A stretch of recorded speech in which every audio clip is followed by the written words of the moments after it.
अस्सलाम वालेकुम। Last time जो हम टॉपिक पढ़ रहे थे वोल्टेज डिवाइडर बायस कॉन्फ़िगरेशन था। वोल्टेज डिवाइडर बायस कॉन्फ़िगरेशन जो है बेसिकली ये फर्दर दो पार्ट्स में डिवाइडेड है। हमने last time E Thevenin R Thevenin के through voltage divider bias configuration को कंप्लीट किया था। वो जो हमारा मेथड था, जिस मेथड से हमने कंप्लीट किया था वो एग्जैक्ट मेथड था। ये मैं कुछ चीज़ें मैंने हाईलाइट की हैं, मैं आपको बताता हूँ। The first to be demonstrated is the exact method. Exact method इसको क्यों कह रहे हैं? बेसिकली दूसरे मेथड को हम कहते हैं अप्रॉक्सीमेट मेथड, राइट। और अप्रॉक्सीमेट नाम से ज़ाहिर है कि सम हाउ आपने कोई ना कोई पैरामीटर्स की अप्रॉक्सीमेशन की होगी। अगर वो फुलफिल होगा तो आप अप्रॉक्सीमेट एनालिसिस यूज़ करेंगे, अदरवाइज़ आप नहीं कर सकते। तो अप्रॉक्सीमेट एनालिसिस की कुछ लिमिटेशंस नाम से ही ज़ाहिर हैं। फिर जो उसके रिजल्ट्स होंगे वो भी somehow to some extent थोड़े बहुत डिफरेंट होंगे एग्जैक्ट मेथड के थ्रू। सो लास्ट टाइम हमने पढ़ा था the first to be demonstrated is the exact method which can be apply to any voltage divider configuration. तो जो एग्जैक्ट है उसको एनी कॉन्फ़िगरेशन पे क्यों अप्लाई करने के लिए कह रहा है? क्योंकि यहाँ पर कोई भी आप बाउंड नहीं है, कोई लिमिटेशंस नहीं है। The second is referred to as the approximate method and can be applied only if specific conditions are satisfied. So वो अभी आज के टॉपिक में देखेंगे कि वो कौन सी स्पेसिफिक कंडीशंस हैं जो कि सेटिस्फाई होंगी, तभी आप अप्रॉक्सीमेट जो है वो मेथड यूज़ कर सकते हैं। तो एक दफ़ा एक के अंदर। Excuse me sir. जी जी। सलामकुम सर। सॉरी सर, मैं आपको बीच में काटा। सर वो मैंने कहना था कि सर ये पूछना था कि आपने ये लेक्चर अपलोड करना है ना सर? ये भी वाला जो। सर ये जो अभी आप अभी डिलीवर करने लगे हैं। जी जी।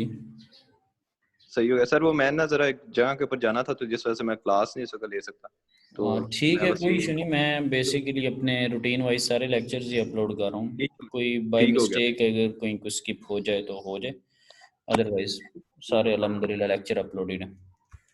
ठीक है, ठीक है। Thank you sir. हाँ ठीक है, नो इशू। ओके जी। थैंक सो मतलब just on a very short note मैं एक दफ़ा रिपीट कर देता हूँ कि लास्ट टाइम ये जो फिगर मैंने हाईलाइट की हुई है, फिगर 4.28, हमने ये इस कॉन्फ़िगरेशन को देखा और इस कॉन्फ़िगरेशन को हमने प्रॉपर्ली जो था वो अप्लाई भी किया था।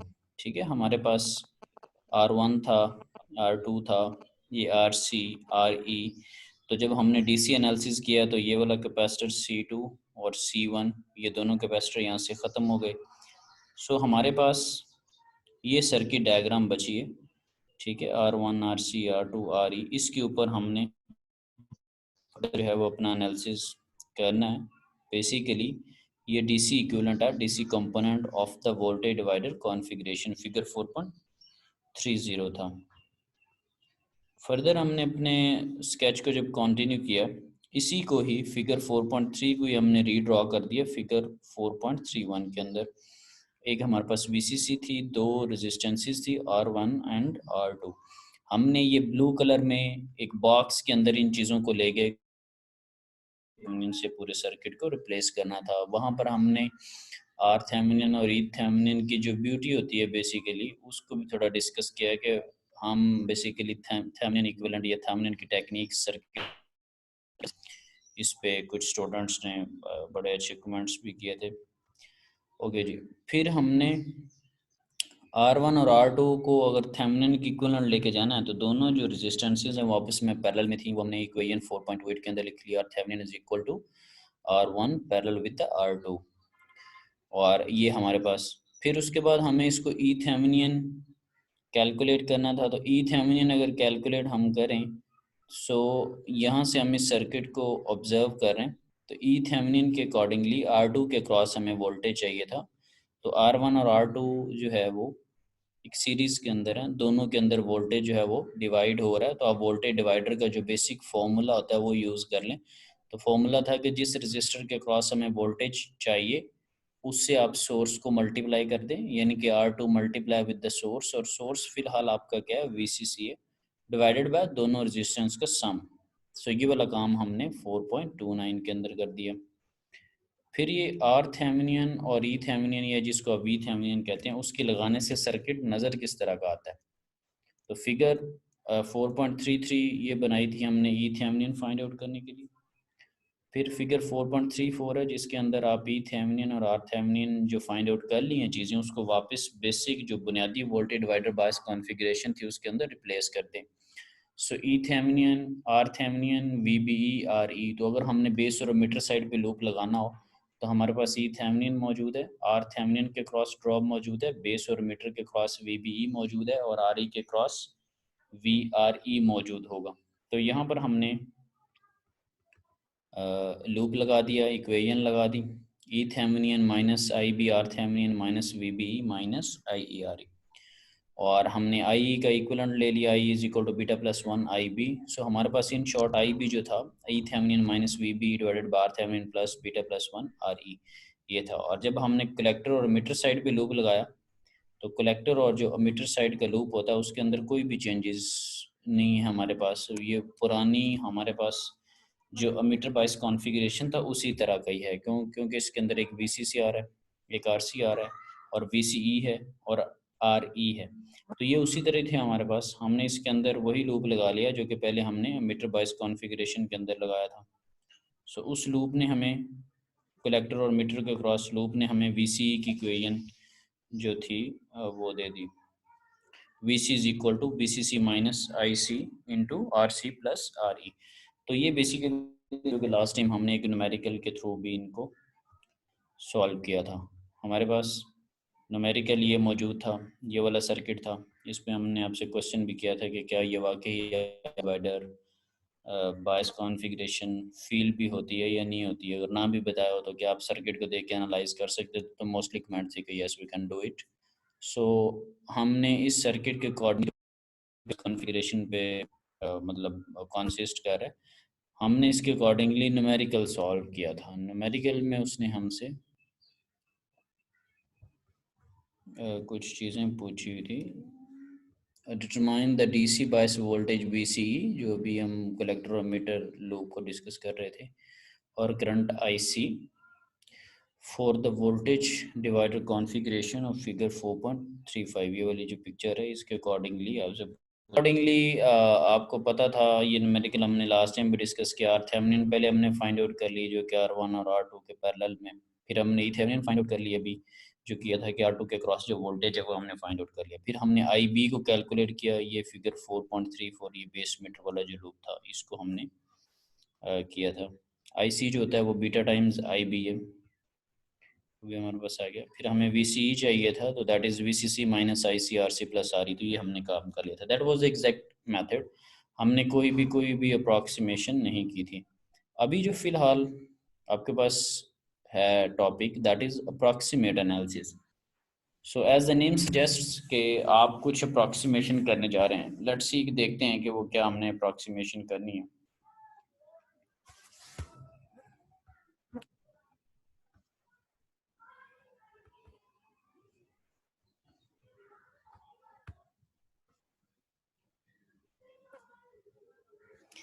ओके चलें जी। अब अप्रॉक्सीमेट एनालिसिस में आप देखें, the input section of the voltage divider configuration can be represented by the network of figure 4.36।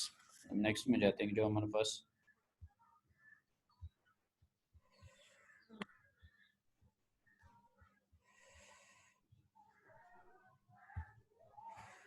Okay जी, ये हमारे पास पिक्चर मौजूद है 4.36 जिसको हम अभी डिस्कस करते हैं। अब इसमें क्या है कि ये आपको नज़र आ रही थी, ये वही R1 R2 है। यहाँ पर क्या हुआ है कि इसको अगर मैं बॉल पॉइंट से ड्रॉ करने की कोशिश करूँ तो ये उसी तरह बेस थी, ये उसी तरह आपके पास यहाँ पर ट्रांजिस्टर लगा हुआ था, ये मैंने मीटर की लैंग्वेज उसकी बनाने की कोशिश की। ये उसी तरह आपके पास यहाँ पर सी वाली साइड थी, ये उसी तरह ई वाली साइड है, ठीक है, और ये उसी तरह बेस वाली साइड है, ठीक है। अब यहाँ पर क्या था कि कलेक्टर वाली साइड के ऊपर आपको पता है कि एक रेजिस्टेंस आर सी अटैच थी और मीटर वाली साइड पे एक रेजिस्टेंस आर ई अटैच थी, ठीक है। ये ओवरऑल हमारे पास सेटअप था। अब यहाँ पर क्या अप्रॉक्सीमेशन की गई, ऐसा क्या काम किया गया क्या अप्रॉक्सीमेशन की गई। सबसे पहली बात तो ये है कि अभी हम कलेक्टर वाली साइड को डिस्कस नहीं कर रहे, अभी हम बेस और एमिटर वाली साइड को डिस्कस कर रहे हैं, जिसके रास्ते में R1 R2 आ रहा था और बेस का पॉइंट आता है उसके रास्ते में, और आपके पास एमिटर का पॉइंट आता है। एक VCC आएगा, R1 आता है, R2 आता है, और फिर ये IB बेस के थ्रू होता हुआ, ये बेस के थ्रू होता हुआ ये मीटर में आता है, और मीटर के साथ एक रेजिस्टेंस लगी होती RE। ये पैटर्न है कि कैसे आप बेस मीटर लूप को डिस्कस करें। अब यहाँ पर अप्रॉक्सीमेशन क्या है? अप्रॉक्सीमेशन ये है कि जो बेस और बेस की लेग से आगे मीटर की लेग आती है और मीटर की लेग वाया एक रेजिस्टेंस RE ग्राउंडेड होती, तो वो जो RE है उसकी वैल्यू हमने देखी है कि वो क्या होता है, β+1 RE आ रहा था, β+1 RE। सो ये जो β+1 आ रही है, अगर बीटा की वैल्यू अक्सर हमारे पास हाई होती है, +1 को आप कंसिडर करें या ना करें, आप अप्रोक्सीमेट करके उसको βRE भी कह सकते हैं। तो इसको आपने मीटर बायस कॉन्फ़िगरेशन में भी देखा था, हम इसको R इनपुट का नाम भी देते हैं। मीटर बेस मीटर लूप के अंदर जो रेजिस्टेंस आ रही होती RI।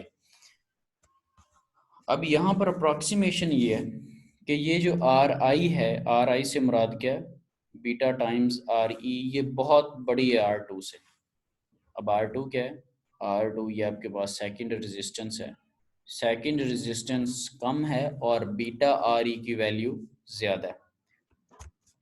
अब ये अप्रॉक्सीमेशन हमारे पास क्या कहती है, अप्रॉक्सीमेशन ये कहती है कि अगर बीटा टाइम्स RE, ठीक है, यानी कि जो R इनपुट है वो अगर 10 टाइम्स ग्रेटर देन हो R2 से, तो फिर आप अप्रॉक्सीमेट एनालिसिस कर सकते हैं, अदरवाइज आप अप्रॉक्सीमेट एनालिसिस नहीं कर सकते। अब देखना ये कि ये जो उसने अप्रॉक्सीमेट एनालिसिस कहा है, इसका सर्किट के ऊपर क्या इफेक्ट होता है।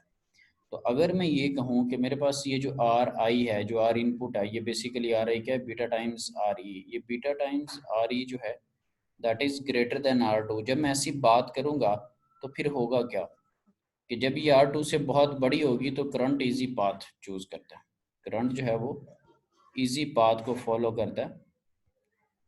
करंट जहाँ पर मज़ाहमत ज़्यादा हो, जहाँ पर रेजिस्टेंस ज़्यादा हो, करंट वो पाथ चूज नहीं करता। तो करंट क्या करेगा, VCC से R1 के थ्रू होता हुआ R2 के थ्रू होकर जाएगा, वो IB की तरफ नहीं जाएगा, IB की तरफ करंट नहीं जाएगा। ना जाने की वजह क्या होगी, जो फिलहाल यहाँ पे जो सर्किट है, होगा क्या बेसिकली कि जब रेजिस्टेंस बहुत ज़्यादा हो तो करंट इजी पाथ फॉलो करता है, करंट RI के थ्रू नहीं होके जाएगा।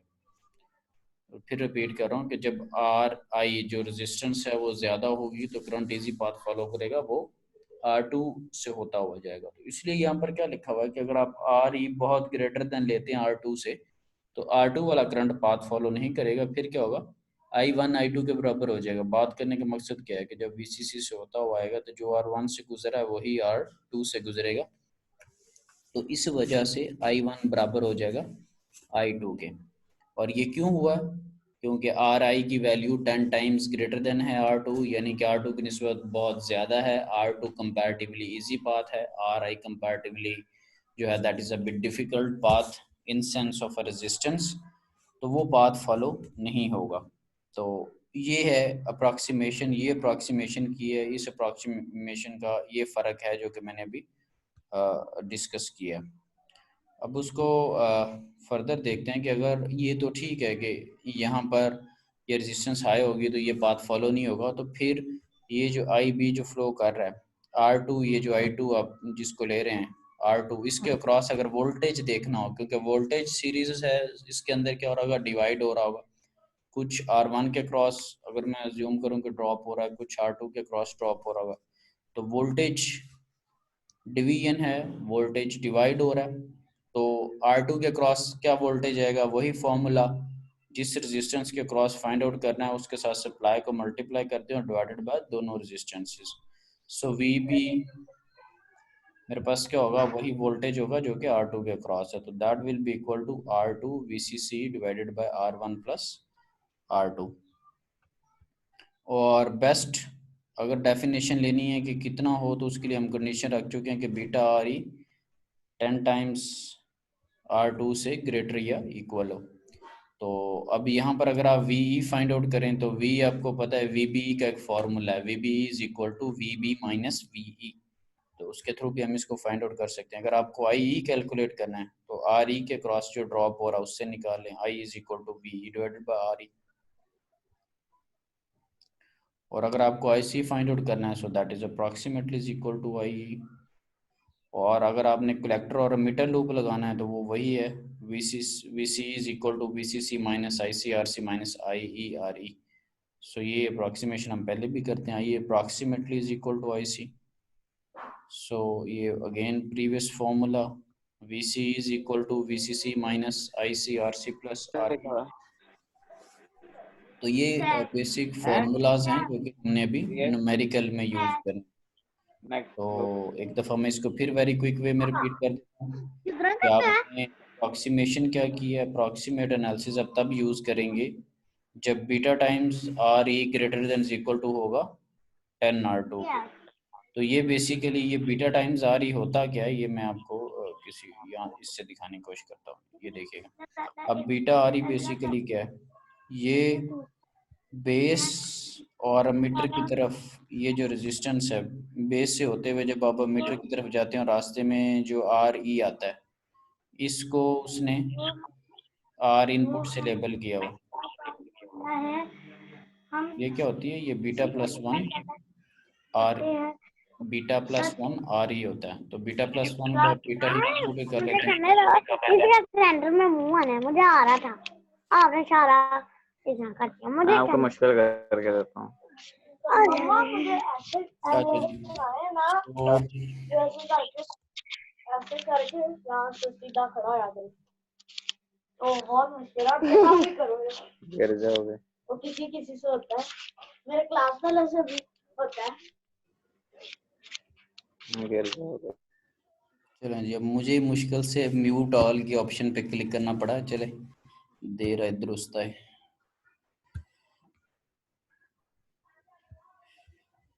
ओके जी, अच्छा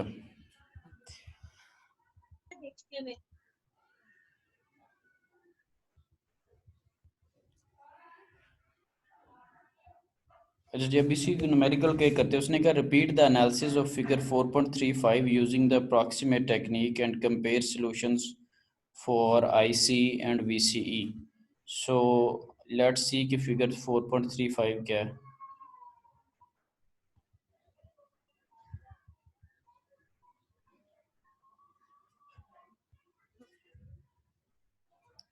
यही पिक्चर है 4.35। तो अगर आपने अप्रॉक्सीमेट एनालिसिस करना है तो सबसे पहले ये कि आप बीटा और आर ई को मल्टीप्लाई करें। बीटा क्या है, 100 है, आर ई क्या है, 1.5 kilo ohm. So beta R ई को मल्टीप्लाई करें और देखें कि 10 टाइम्स आर टू, अब आर टू क्या है, 3.9 किलो ओम।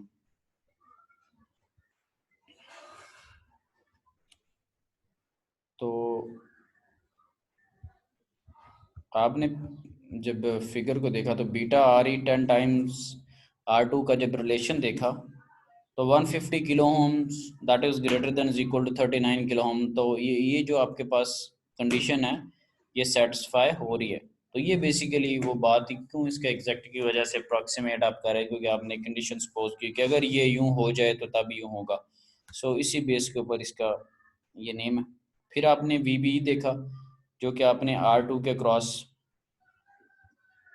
फाइंड आउट किया था। जब आपने कहा था कि आर आई बहुत ज़्यादा है तो उधर करंट वो पाथ फॉलो नहीं करेगा, आर वन आर टू के थ्रू से गुजरेगा, आर वन आर टू के थ्रू गुजरेगा तो वोल्टेज वी सी सी डिवाइड होगा, दोनों के क्रॉस डिवाइड होगा। तो आपने वोल्टेज डिवीजन वाला फॉर्मूला लगा लिया, जिस रजिस्टर के क्रॉस फाइंड आउट करना था उसको सप्लाई से मल्टीप्लाई करवा दे डिवाइडेड बाय दोनों resistances. So that is 2 volt. और फिर वी का फॉर्मूला होता है V B minus V. V B का क्या मतलब, बेस और मीटर का डिफरेंस। सो उसके through V is equal to V B minus V B E, ये आपने कर लिया, दैट इज़ 1.3 वोल्ट। और फिर आपने आई सी approximately is equal to I ई, तो वो वी आर ई के इक्वल है, वो आपने फाइंड आउट कर लिया, दैट इज़ द आई सी। फिर आपको क्या उसको कहते हैं, वी सी ई को फाइंड आउट करना है, that is V C C minus I C और R C plus R E. तो आई सी अभी आप फाइंड आउट कर चुके हैं, ये आर सी और आर ई ये दोनों आपके पास सर्किट में गिवन है। कलेक्टर के जो पॉइंट के साथ रेजिस्टेंस अटैच है that is R C, emitter की लेग के साथ जो अटैच है दैट इज़ आर ई। ये VCC जो सर्किट डायग्राम के अंदर टॉप पे बैटरी लगी होती है, दैट इज VCC, और आपके पास 12.03 आ रहा है। अब ये तो खैर जस्ट न्यूमेरिकल था, मेन चीज़ होती है एनालिसिस जो उसने किया था। 12.03 वर्सेस 12.3 वोल्ट ऑब्टेन्ड इन एग्जांपल 4.8। अब ये इशू क्या है कि ये भी आपके पास आंसर है 12.03। जब आपने एग्जैक्ट मेथड के थ्रू अभी जवाब निकाला था दैट वाज 12.34। तो एग्जैक्ट और अप्रॉक्सीमेट का दोनों का बजाते खुद आपस में टू सम हाउ थोड़ा सा डिफरेंस है। और अगर आप IC को देखें तो दैट इज़ 0.867, तो अगर आप एग्जैक्ट से उसको कंपेयर करें तो दैट वाज 0.84। तो एक माइनर सा फ़र्क है एग्जैक्ट और अप्रॉक्सीमेट के अंदर। तो क्यों फ़र्क है वो मेरे स्टूडेंट्स को बड़ी अच्छी तरह पता होगा। ऑन एंड ऑफ में अप्रॉक्सीमेट जो वर्ड है उस पर बड़ा डिटेल में अक्सर बात करता। तो आपने कुछ चीज़ें अप्रॉक्सीमेट की हैं कि यूँ अगर हो जाए तो यूँ होगा, यहाँ पर करंट नहीं जाएगा, यहाँ पर ये नहीं होगा। तो इन रियलिटी ऐसा नहीं हो रहा था, सम हाउ कुछ ना कुछ अमाउंट जा रही होती है। सो उस बेस के ऊपर आपके पास थोड़ा सा डिफरेंस है। अब इस पे अप्रॉक्सीमेट पे अगर किसी को कोई बात करनी हो या एग्जैक्ट के बारे में, अगर इन दोनों का आपस में अगर जब आप कंपैरिजन करते हैं उस पर अगर कोई कमेंट है तो वो ले लेते हैं, क्योंकि इसके बाद बेसिकली अभी तक हमने वोल्टेज डिवाइडर बायस कॉन्फ़िगरेशन की स्टेबिलिटी को डिस्कस नहीं किया कि ये एग्जैक्ट बायस या एमीटर बायस कॉन्फ़िगरेशन की निस्बत कितनी स्टेबल है। अभी हमने इसकी ब्यूटी को एक्सप्लोर नहीं किया। हमने एक क्लेम किया था कि जो एग्जैक्ट बायस है वो कम स्टेबल है, उससे बेहतर मीटर बायस था, लेकिन उनकी जो आपस में बेहतरी थी वो बहुत थोड़ा थोड़ा फ़र्क था। फिर हमने एक क्लेम किया कि हम एक वोल्टेज डिवाइडर बायस कॉन्फ़िगरेशन पढ़ने जा रहे हैं जो कि बीटा पे बहुत कम डिपेंडेंट है, क्योंकि बीटा टेम्परेचर सेंसिटिव भी होता है और बीटा IC VC पे भी डिपेंड कर रहा होता है। तो हम एक ऐसी कॉन्फ़िगरेशन पढ़ने जा रहे हैं जो कि ट्रांजिस्टर के पैरामीटर्स और टेम्परेचर का जो पैरामीटर है उसके ऊपर डिपेंड नहीं करते। IC और VC के अंदर वेरिएशन नहीं आएगी, उनका Q पॉइंट जो है वो फिक्स रहेगा। ये सारे क्लेम्स हमने इस टॉपिक को पढ़ने से पहले सारे क्लेम किए हैं। तो अभी उन क्लेम्स की तरफ ही एक एग्जांपल के बाद हमने जाना है, क्योंकि वो मेन चीज़ है जिसकी वजह से हमने ये टॉपिक पढ़ा था। तो अभी मैथमेटिकल पॉइंट ऑफ व्यू से अगर न्यूमेरिकल करने में कोई इशू है तो वो आप पूछ सकते हैं, ताकि मैं जो मेजर हमारी चीज़ है कंपैरिजन स्टेबिलिटी का उसको ज़रा डिस्कस करते हैं।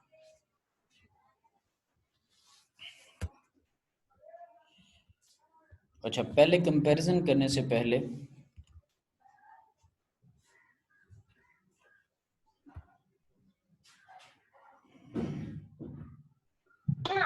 नो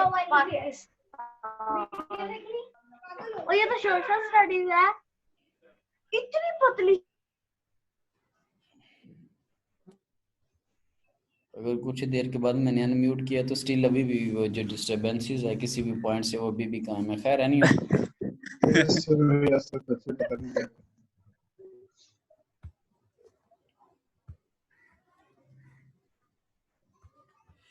ओके जी, हमारे पास एग्जाम्पल 4.10 को डिस्कस करते हैं, लेकिन ये अभी स्टेबिलिटी के पॉइंट ऑफ व्यू से नहीं है, ये अभी स्टेबिलिटी पे नहीं है, लेकिन स्टेबिलिटी पे भी हमने जाना। ये क्या कह रही है कि repeat the exact analysis of example 4.8 if beta is reduce to 50 and compare solutions for IC and VCE। ठीक है, ये बीटा के पॉइंट ऑफ व्यू से बेसिकली वो ये देखना चाह रहा है कि अगर मैं बीटा को रिड्यूस कर दूं 50 के ऊपर, क्योंकि पहले आप बीटा 100 के ऊपर कैलकुलेशंस कर रहे थे, तो देखना ये चाह रहे हैं कि क्या कोई वेरिएशंस आती हैं, क्या कोई इशू क्रिएट होता है, तो उस चीज़ को देखना है। साथ में लिखा भी हुआ this example is not a comparison of exact versus approximate method. ये उन दोनों का समहाउ आपस में कंपैरिजन नहीं है, but a testing of how much the Q point will move if the level of beta is cut in half, क्योंकि पहले 100 था 50 किया है, सो हाफ आपने कर दिया। सो बेसिकली इनको देखना चाहता है कि बीटा को जब आपने रिड्यूस किया तो समहाउ क्या फ़र्क पड़ता है, क्योंकि जो थोड़ा बहुत उसको कमेंट करना था उसके ऊपर एग्जैक्ट और अप्रॉक्सीमेट के ऊपर, तो वो थोड़ा सा ऊपर हम कमेंट कर चुके हैं, जो थोड़ी बहुत वेरिएशन आ रही थी, जैसे 12.34 था, 12.03 था, या 0.86 था, या 0.84 था IC। सो एग्जांपल जो ऊपर गुजरी है, repeat the exact analysis of figure 4.8 अभी जान की थोड़ी ब्रेक लेते हैं, फिर मैं कंटिन्यू करता हूँ।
ओके स्टूडेंट्स, कंटिन्यू करते हैं। सो जब आपने बीटा को 100 की जगह 50 रिड्यूस किया, तब आप देखना चाह रहे हैं कि तब आपके पास चीज़ों के ऊपर क्या इफेक्ट होता है।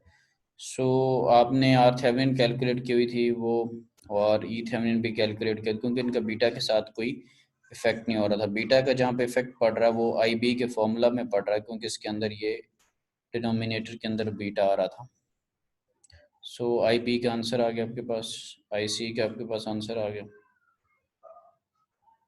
आई सी के बाद आपने वी सी निकाला, V C C minus I C R C plus R. इनको इसलिए नहीं डिस्कस करा क्योंकि ऊपर वाली एग्जाम्पल रिपीट हो रही। अब आपने टेबल्स की फॉर्म में डेटा को लिखा। सो इस पे अगर जो चीज़ देखने वाली, अगर आप देखें, effect of beta variation on the response of the voltage divider configuration of figure 4.35। जो वोल्टेज डिवाइडर बाइस कॉन्फ़िगरेशन में जो फिगर मोस्टली हम यूज़ कर रहे हैं, दैट इज़ 4.35। सो उस पर आपने एक चीज़ देखी कि बीटा 100 था, आई सी 0.84 आया, वी सी 12.34 आया, बीटा 50 हुआ है तो आई सी 0.81 आया, और ये 12.69 है। तो इनके अंदर वेरिएशन आई है। कितनी वेरिएशन आई है उसको ज़रा डिस्कस करते हैं। The results clearly shows the relative insensitivity of the circuit to the change in beta। थोड़ी बहुत खैर सेंसिटिविटी है, अगर आप देखें तो समहाउ थोड़ा बहुत फ़र्क बीच में है। Even though beta is drastically cut in half, फ़र्क थोड़ा है, लेकिन जो बीटा है वो आपने 100 की बजाय 50 किया है। बीटा की निस्बत अगर देखें तो फ़र्क कम है, बहुत कम है, लेकिन फिर भी थोड़ा सा फ़र्क है। The levels of I C and V C are essentially the same. Same क्यों कह रहे हैं? क्योंकि 0.84 पे और 0.81 पे बहुत माइनर सा फ़र्क है इनके अंदर, या ये 12.34 से 12.69 तक है, ये इनमें भी डिफरेंस खैर है। अब ये जो डिफरेंस जो मैं बार बार कह रहा हूँ कि थोड़ा बहुत उसमें फ़र्क है, उसको देखते हैं कि बाकियों के निस्बत इसके रिजल्ट्स कैसे हैं। तो looking back on the results for the fixed bias configuration, we find the current reduced decreased from 0.47 to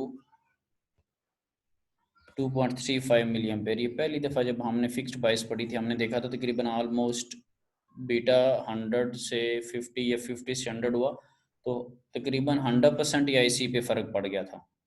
तो आगे उसने बताया कि ये कब फ़र्क पड़ा था, when beta dropped from 100 to 50। ये जब हमने एग्जांपल्स की थी फिक्स्ड बायस की। For the voltage divider configuration the same change in beta, कहता है मैंने उसी तरह बीटा को चेंज किया वोल्टेज डिवाइडर कॉन्फ़िगरेशन के लिए, और मैंने देखना ये चाहा कि क्या इस पे क्या फ़र्क पड़ता है।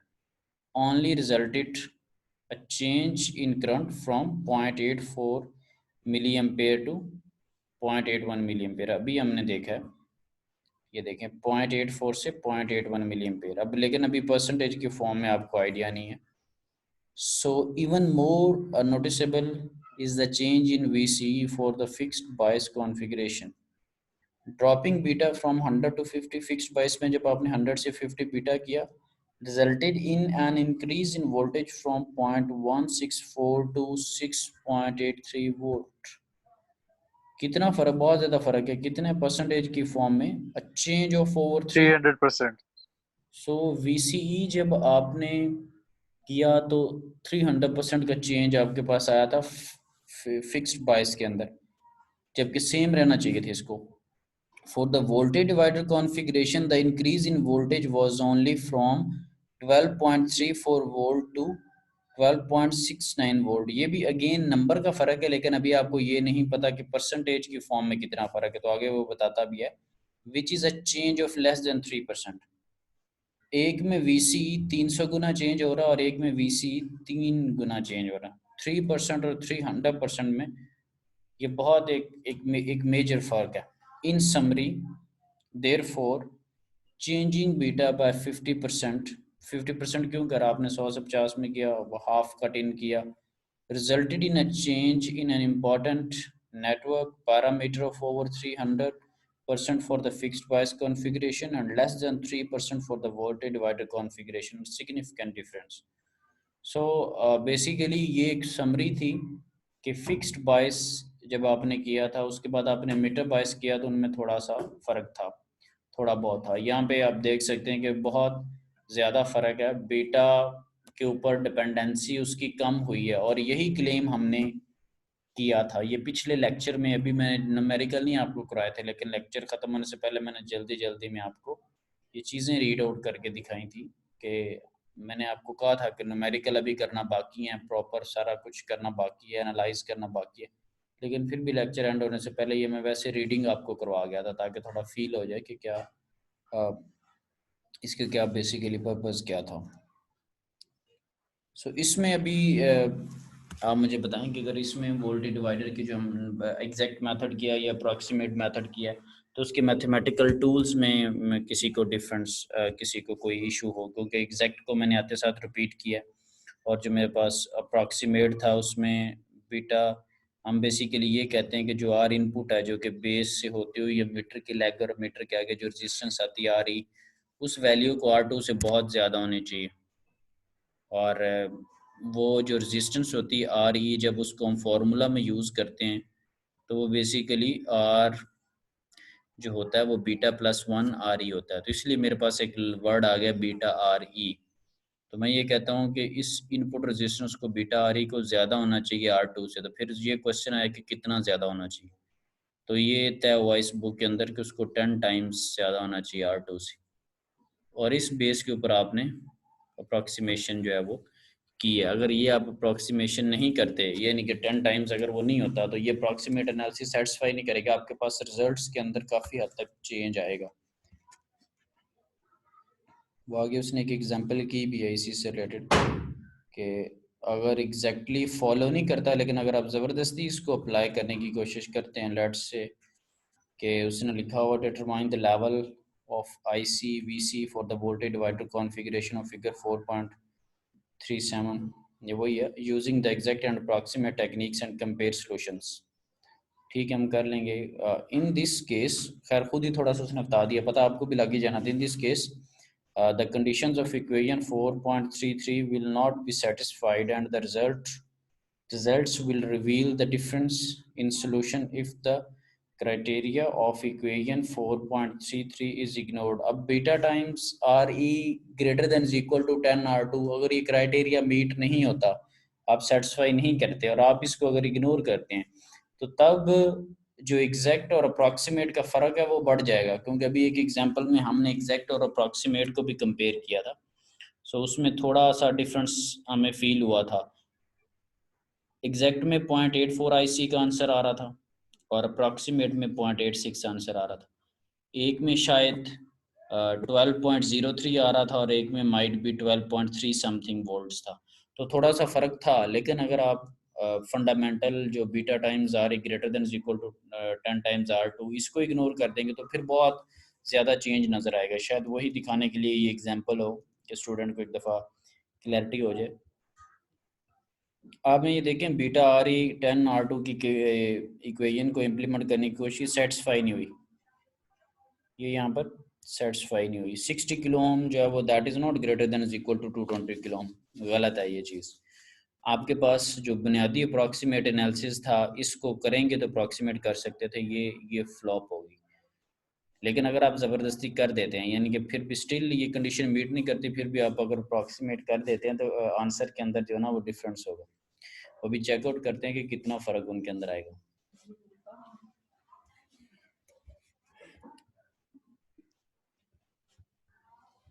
अच्छा, ये पहले एग्जैक्ट मेथड किया गया कि आर्थेमियन के अंदर R1 R2 दोनों पैरेलल में, ठीक है, 7.35 किलो ओम। ई थेमिनियन आपने कैलकुलेट कर लिया 3.81। कैसे किया? ये बिल्कुल जैसे ऊपर एग्जैक्ट मेथड में किया है। IB सारा कुछ आपने कर लिया। अब अप्रॉक्सीमेट जब करेंगे, अप्रॉक्सीमेट हुआ तो नहीं है, यानी कि कंडीशन तो नहीं सेटिस्फाई हुई, लेकिन आपने उस कंडीशन को पहले चेक किया, वो सेटिस्फाई नहीं हुई, फिर उसको इग्नोर कर दिया जो वो आपको क्या उसको कहते हैं, डेटा के अंदर जो बता रहा था, जो क्वेश्चन की स्टेटमेंट थी। सो अब रिजल्ट्स को कंपेयर करते हैं। एग्जैक्ट के अंदर आंसर आया 1.98 और अप्रॉक्सीमेट के अंदर आया 2.59। अब ये बहुत ज़्यादा फ़र्क है। BCE के सेंस में देखें कि वो 4.54 है और अप्रॉक्सीमेट में 3.88 है, इसमें भी डिफरेंस है।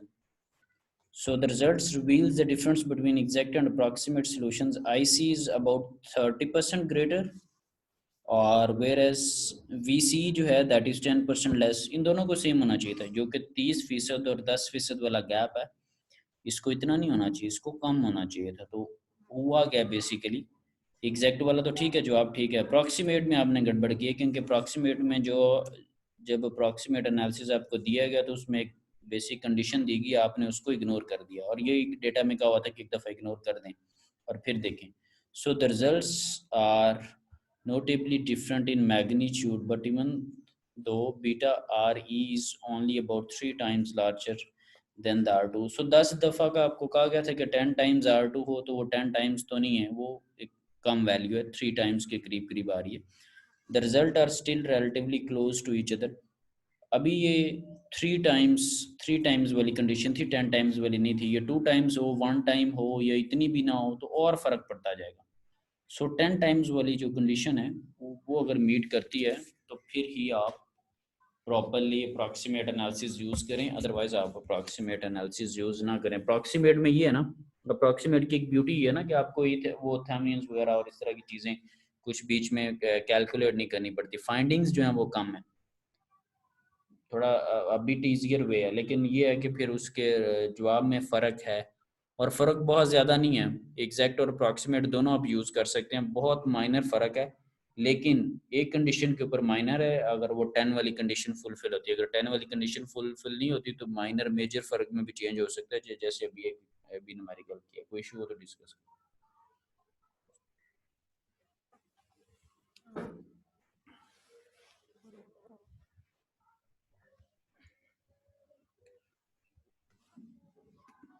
अब आप लोगों के कमेंट्स लेते हैं। तो ये 3 कॉन्फ़िगरेशंस पढ़ी हैं, इसमें कुछ आइडिया भी हुआ कौन सी कॉन्फ़िगरेशन बेहतर है, क्या है, थोड़े से आपके व्यूज़ लेते हैं ज़रा।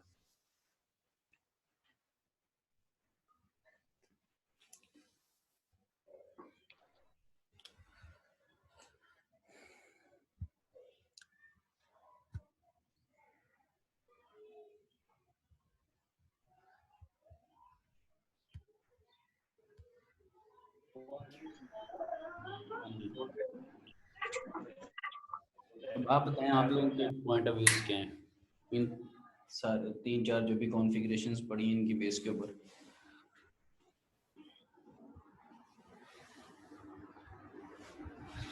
अनम्यूट कर दिया सबको।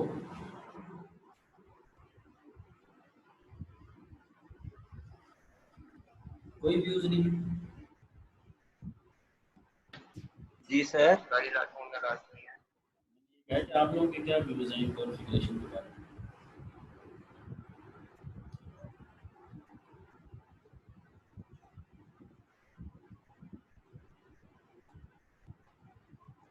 अच्छी कॉन्फ़िगरेशन है, बुरी है, बहुत बुरी है? सर बहुत अच्छी है, बहुत अच्छी कॉन्फ़िगरेशन है।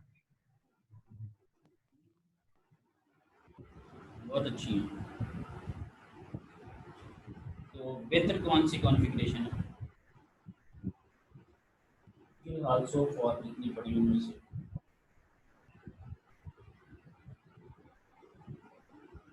कोई भी नहीं? 6-5 से।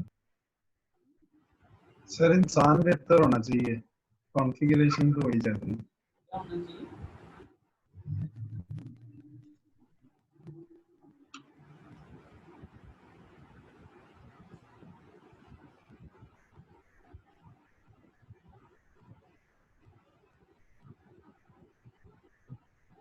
ये आपकी पार्टिसिपेशन क्लास की है, कोई बंदा बोल नहीं रहा है, एक तो आवाज़ नहीं मान की बस। बाकी सर मेरे तो इंटरनेट का इशू है, मैं बोल रहा होता हूँ आवाज ही नहीं आती। अब आ रही है बिल्कुल सही आ रही है। सर? सर मैं उस टाइम से बोल रहा हूँ, अब वो पता नहीं म्यूट था या पता नहीं क्या मसला था। वो म्यूट था, वो लिखा भी आ जाता है अगर स्क्रीन पे आप देखें कि तो सर मैं को पिछले 5 मिनट 7 मिनट से बोल रहा हूँ सर। चले ना आपको अजल दे। सर ये ना पता नहीं शायद ना अगर बोले ना तो शायद म्यूट हो जाता, पता नहीं क्या सीन है। ऐसे नहीं है। नहीं नहीं क्या हुआ था, आप स्क्रीन को देखा करें, अगर आप बोल रहे हैं ना और आपके माइक से आवाज़ गई है, तो अगर आगे से जी होस्ट में जो कि मैं हूँ, अगर मैंने म्यूट जी किया सर। तो आगे लिखा हुआ आ रहा था you are muted by the host. So जी सर जी। बेसिकली ये था कि किसी ने, अब आई डोंट नो कि कौन था, खैर वो आइडिया तो हो जाता है, लेकिन अगेन वही बात है ना कि वो आइडिया मुझे लगाना नहीं, तो कोई ज्वाइन करके म्यूट किए बगैर वो उसने अपना जी लैपटॉप, सर ऐसे ही कभी ऐसे ही होता है सर। इसलिए आवाज़ें आ रही थी, फिर मैंने उसको जी सर वो लगातार बच्चों की आवाजें आ रही थी। हाँ, तो वो बेहतर नहीं, वो मेरे साथ भी साफ ज़ाहिर इस तरह का इशू हो सकता है कि सम टाइम कोई बोल रहा हो तो अब बंदा जल्दी से किसी को या कुछ कह तो नहीं सकता, तो इसलिए बेहतर एक ऑप्शन है, तो इसलिए मैंने म्यूट कर दिया। तो आप 5 मिनट लगे रहें, वो आपका हौसला है, वैसे आवाज़ भी नहीं तक पहुंची और आप थकते रहें। आप बताएं क्या बातें करते रहे अपने सर साथ। कॉन्फ़िगरेशन सर अभी तक जो पड़ी है सर, एमीटर बेस्ड कॉन्फ़िगरेशन बेहतर है। सर वो ये ज्यादा बेहतर है। बेहतर थी sir ammeter base. Computer base ज़्यादा बेहतर थी। जी सर उसकी कॉन्फ़िगरेशन सर थोड़ी बहुत समझ आ जाती है दूसरों के निस्बत। अच्छा, तो बेसिकली समझ आने या ना आने पे तो बेहतरी नहीं आएगी, बेहतरी आएगी स्टेबिलिटी के ऊपर, कि बीटा को जी आप चेंज करें, आईसी और बीसी में वेरिएशन आए, तो जी सर। ये बेहतरी, ये जो समझ आने वाली बात है इस पे भी जरा कर लेते हैं, चीज़ों को रिपीट कर लेंगे। जिस सर आपकी आवाज सर थोड़ी आ रही है सर। मैंने कहा कि जिस पॉइंट पे इशू होगा ना, जिस पॉइंट जी पर जी आपको सर इशू होगा, वो हम चीज़ें दोबारा से उस पॉइंट को डिस्कस, डिस्कस कर लेंगे। क्योंकि आपने जी सर। मीटर को बेहतर करार दिया है समझ आने की बेस पर, तो हमारा जी जो सर। म्यार है वो समझ नहीं है, हमारा म्यार है स्टेबिलिटी, कि जी सर। पैरामीटर्स को चेंज हो या बिल्कुल टेम्परेचर बिल्कुल। चेंज हो तो क्यों पॉइंट ना चेंज हो, वीसीई और आईसी चेंज ना हो, इनमें वेरिएशन जी ना सर हो। This all depends upon the sir stability. बिल्कुल, तो ये हमारा म्यार है, तो कोई बात नहीं, बिल्कुल आप जो भी टेम्परेचर के साथ चेंज हो जाता है, मीटर बाइस उसको स्टेबल करना कॉन्फ़िगरेशन के बस। अंदर थोड़ी कैलकुलेशंस कंपैरेटिवली कम है वोल्टेज डिवाइडर की निस्बत, तो शायद उस वजह से आपको इजी लगा। तो आपको देखिएगा, आपको जिस पॉइंट पे कोई इशू हुआ, लेट से थेवेनिन में अगर इशू है, या थेवेनिन कैलकुलेट करने में इशू है, या आईवी कैलकुलेट करने में इशू है, या बीसीई कैलकुलेट करने में इशू है, सर आवाज सर बहुत थोड़ी आ रही है सर आपकी।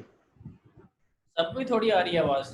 सर अब ठीक हो गई है सर, अब ठीक हो गई नहीं है। नहीं सर, अब मैं सही आ रही है सर, इसका इशू है। अच्छा अच्छा, तो जिस पॉइंट पर इशू होगा हम उसको रिपीट भी कर सकते हैं, उसको दोबारा जी जी डिस्कस जी कर सर। सकते हैं क्योंकि 4-5 आपने चीज़ें कैलकुलेट करनी होती हैं, तो जो जिस चीज़ के ऊपर नहीं मतलब जो पॉइंट बन रहा, आई डोंट नो कि आप प्रैक्टिस किस तरह से कर रहे हैं, क्योंकि मैंने पहले दिन से कहा हुआ कि क्वेश्चन करें। अब मुझे नहीं आइडिया कि आप लोग क्या करें। अभी क्विज नंबर 3 लेना है ना, तो उसके लिए तैयार रहें ज़रा ज़हनी तौर पर। सर अभी जरा आप ताकत गुजार लें क्योंकि असाइनमेंट और प्रेजेंटेशन बड़ी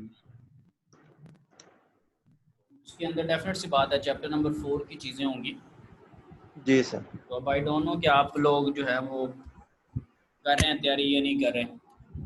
चैप्टर 4 को अभी किसी ने कोई अटेम्प्ट करना शुरू किया हो? सर अभी तो सिर्फ देख रहे हैं, अभी क्वेश्चंस नहीं किए सर। अभी स्टार्टिंग से थोड़ा थोड़ा स्टार्ट कर दिया। असाइनमेंट्स मिली हुई थी सर, इकोनॉमिक्स की और डाटा स्ट्रक्चर की है सर, प्रेजेंटेशन की है सर। दो असाइनमेंट यानी कि हर चैप्टर की मिली हुई है, एक 3rd चैप्टर की भी 4th की भी सर, इकोनॉमिक्स के भी 2-2 चैप्टर्स के अलग अलग अच्छा, सर 30-40 क्वेश्चंस बने हुए थे, तो वो किए हैं सर अभी। तो आज भी सर एक सबमिट करवानी है। कौन सा टीचर फिर अच्छा है जो असाइनमेंट ना दे? सर आप सबसे बेहतर है। सर आप तो असाइनमेंट दे नहीं तो हम क्विज सर बेसिकली असाइनमेंट दे ना दे, टीचर बहुत अच्छा नंबर दे दे। क्विज कर लेते हैं। एक और अच्छी चीज है, मैं तो वैसे मजाक से कह रहा, असेसमेंट ही है ना, किसी तरह से आपने जज करना है कि क्या जो स्टूडेंट मैंने पढ़ाया वो समझ भी आया कि नहीं आया। नहीं समझ आया। जज नहीं हमने करना होता, हमने ये जज करना था कि स्टूडेंट एफर्ट भी कर रहे हैं या नहीं कर रहे। ये चीज समझ ना सर। आने के बहुत ज्यादा पैरामीटर्स हैं। आप जितना मर्जी अच्छा समझ ले, आप बुक ही ना खोल के देखें तो आपको कभी भी आप कामयाब नहीं होंगे।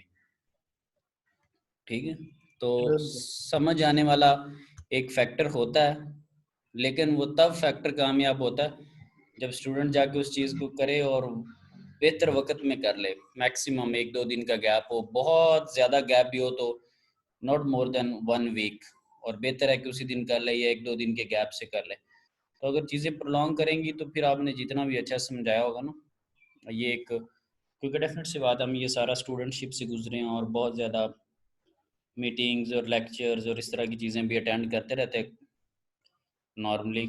इवन दो कि आप जुमे की खुतबे में बैठ जाए, 2-4 टिप्स अगर सुन लें मौलाना साहब से, और अगर आप उसको जाके फॉलो नहीं करते या को आयत पढ़ने को दे देते हैं या कुछ भी सम हो, तो अगर आप जाते नहीं 1-2 दिन बाद आपके माइंड से निकल चुकी होती है, और उधर आपको बैठे ऐसे लग रहा था जैसे आप हाफिज बन गए, एक दिन में आलम बन गए। तो जैसे ही 2-4 दिन बाद आपको पता ही नहीं होता। जनाजे पे जाएं जी तो बड़ी मौत याद होती है, जैसे जैसे उसको दफन करने के बाद जैसे जैसे कब्रिस्तान वाला जो फासला है वो जैसे ही कब्रिस्तान का गेट छोड़ते हैं ना, तो सर वही पुरानी आदत है तो वो सर फिर व्हाट्सएप सर। वही है ना सर, इंसान की आदत नहीं बदलती है पता नहीं अब बदलती है या नहीं, ये तो नहीं मुझे पता। सर, नहीं बदलती, मरने के बाद भी नहीं बदलती सर। मरने के मरने के बाद बाद भी सर ये नहीं बदलती क्या गलती करना है, होगी। मरने के बाद तो खुदा जाने और वो जाने। खुदा जाने और खुदा का इंसाफ जाने। पर दोस्त में वाईफाई के सिग्नल अच्छे आने चाहिए, बाकी ठीक है। चलें, अच्छी बात है। कुछ लोगों ने तो मोबाइल नंबर भी लिखा होता है किधर सर? कब्र के ऊपर। क्यों सर? पता नहीं है, मुझे खुद नहीं लॉजिक का पता। वो सर लोड वाली सभा तो नहीं है? आई डोंट नो कि अब कौन है बंदा। अच्छा खैर, इस पे लोड से थोड़ा अगर एक छोटा सा एक कमेंट कर लें, जो कि सैचुरेशन वाला पॉइंट हमारे पास होता है ना, जब वीसी आपके पास 0 होता है, क्योंकि हमने कट ऑफ और सैचुरेशन पॉइंट मैंने आपसे डिस्कस किए थे। जब एक्स एक्सिस के ऊपर वोल्टेज 0 हो और वर्टिकल एक्सिस के ऊपर करंट जब मैक्सिमम हो, जब वीसी 0 हो, तो तब आईसी की जो वैल्यू होती है, या आईसी सैचुरेशन या आईसी मैक्सिमम, या दोनों एक ही? वीसीसी और आरसी प्लस आर है। बेसिकली ये फॉर्मूला है कि अगर हम ना वीसी को 0 करें तो ये फॉर्मूला होता है आईसी का VCC minus VCE divided by RC plus are.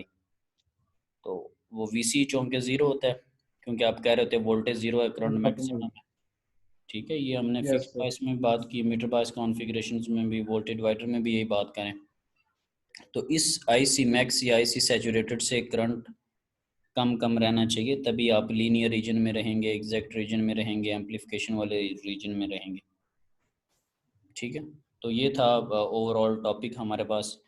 इसकी हमने गुड्स और बैड्स भी डिस्कस कर ली, इसमें कोई इशू है तो डिस्कस कर ले। अच्छा मैंने अपनी ना, मैं कंट्रोल सिस्टम्स का भी सब्जेक्ट पढ़ा रहा हूँ, तो उन लोगों को मैंने ईमेल करके एक हल्की सी वार्निंग तो बेसिकली नहीं, खैर उसको क्या कहना चाहिए, यानी कि उनको थोड़ा आगाही। की ब्यूटीज़ बता दी।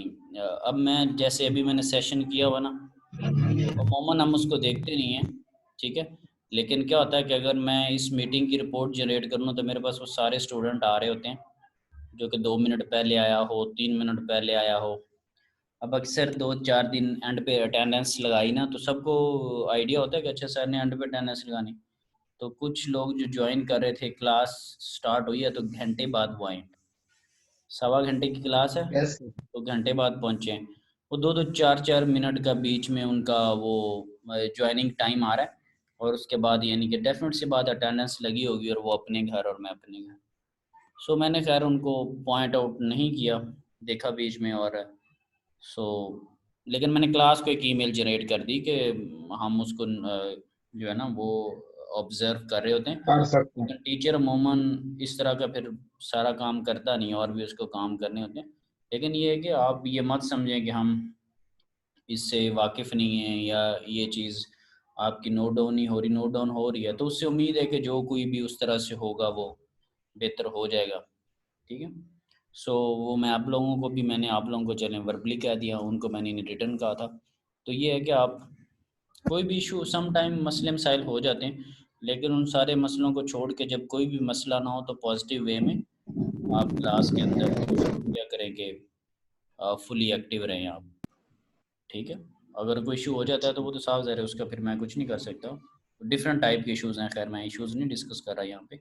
सो सम हो कोई मसला हो सकता है, लेकिन ये है कि ना पॉजिटिव वे अगर कोई भी इशू नहीं है तो फिर हमें जो है ना वो आइडियली ये अज्यूम करना चाहिए कि आप एक प्रॉपर टाइम, और बाज़ दफ़ा कोई लेट से पता है ना कि 4:30 क्लास है, तो सॉरी 3:30 क्लास है, तो उसको बिल्कुल 10-15 मिनट, 20 मिनट, 25 मिनट, 30 मिनट इस तरह के बिल्कुल आहिस्ता से रिलैक्स इन्वायरमेंट में, ठीक है। कोई निकला होगा कोई मार्केट में कोई धनिया लेने, कोई दही लेने, तो आधे कुछ घंटे बाद आके बड़ा प्रॉपरली वो सारे बीच में आ रहे थे। मैंने कहा कि इस तरह तो फिर दूध दही वाले डिस्कस करें तो बड़े केस पे निकल आएंगे। फिर मैंने वैसे खैर उनको कह दिया था कि आप तो जब तक हमारा भी ऑनलाइन सेशन चले आप कोशिश करें कि टाइमली आएँ, टाइमली जाएँ। कुछ ऐसे बच्चे भी होते हैं जैसे क्लास स्टार्ट हुई, लेट से ज्वाइन किया और जब एंड हुई तब वो जा रहे हैं। आपका बीच में जब सेशन ड्रॉप होता है नेटवर्क की वजह से, पुअर नेटवर्क की वजह से, वो भी शो हो रहा होता है। आप गए हैं तो फिर फ़ौरन से दोबारा ज्वाइन हो जाता है, ठीक है। सो वो यस जो सर। में नेटवर्क के भी जो इश्यूज होते हैं वो ऑटोमेटिकली बीच में एड्रेस हो रहे होते हैं, ठीक है। लेट्स से फॉर एग्जांपल आप 30 मिनट के लिए रहे हैं सेशन, यकदम आपका नेटवर्क ड्रॉप हुआ, 2 मिनट की ब्रेक है, वापस आए हैं, तो वो आ रहा होता है एक 30 मिनट का सेशन आ रहा होगा, एक 45 मिनट का सेशन आ रहा होगा, और टाइम इन टाइम आउट सारा एग्जैक्ट वो सारी चीज़ें वो बीच में आइडिया हो रहा होता है, ठीक है। तो अगर ये अच्छी चीज करा है। तो डिस्कस कर लें।